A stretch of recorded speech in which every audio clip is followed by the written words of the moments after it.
the great continent of North America. But it was still wet and muddy. So Augie Dada sent down Egwashule, which is the giant buzzard. And the buzzard flew across the earth. You know how they sail. I hope that you've watched a vulture up in the sky at times, because they're very, very smart. They can detect hot air currents going up, and they circle those currents until they get really, really high. Then they choose their direction, and away they go. So he was flying without much effort and sort of flew for a long time. Then he got a little bit dizzy and sleepy, and so he was about ready to crash in the soft mud, when all of a sudden he had to start flapping those giant wings. And when he went down into the soft mud, they made the valleys. When they came up, the mud stuck to them and they made the mountains and the valleys. And so people were placed down in Cherokee country. And if you look back through there, you see where the Egwashule flew, giant buzzard. They were placed here at a time so long ago that they were looking and seeing the saber-toothed tiger and the mammoth elephant and all these creatures. And so they had no fire. Until one day in the springtime, there's a bolt of light that came down out of the heavens, and it struck a sycamore tree, and the tree began to burn. But they felt it was on an island, and they wanted some of that to bring home with them so they could use it to keep warm.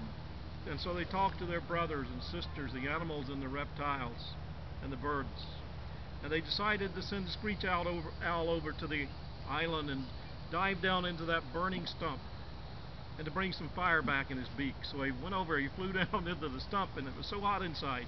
The embers and the smoke were coming out, and it burned smudge marks all around his face. And he still can't see during daylight hours today. And so they sent next the crow and the raven, and they were burned jet black.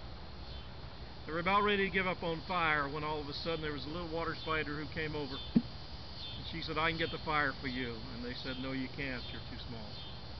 She dug some clay out of the edge of the bank, and she made it into a pottery vessel. She walked across the water like water spiders can. She raked an ember into that vessel and brought it back and threw it out into the grass and said, "Here, you now have fire. But you also have another gift. You have two gifts." She taught them how to fire pottery also. And that water spider has a red spot on her back where she carried the fire. From that day forward, the Cherokee people began to progress, and the culture began to change very quickly once they had fire and control of it. So fire is considered by the Cherokee, just like many other denominations and religions, a representative of the spirit of Augie Dada. Cherokees were monotheistic, even against popular belief that they were not.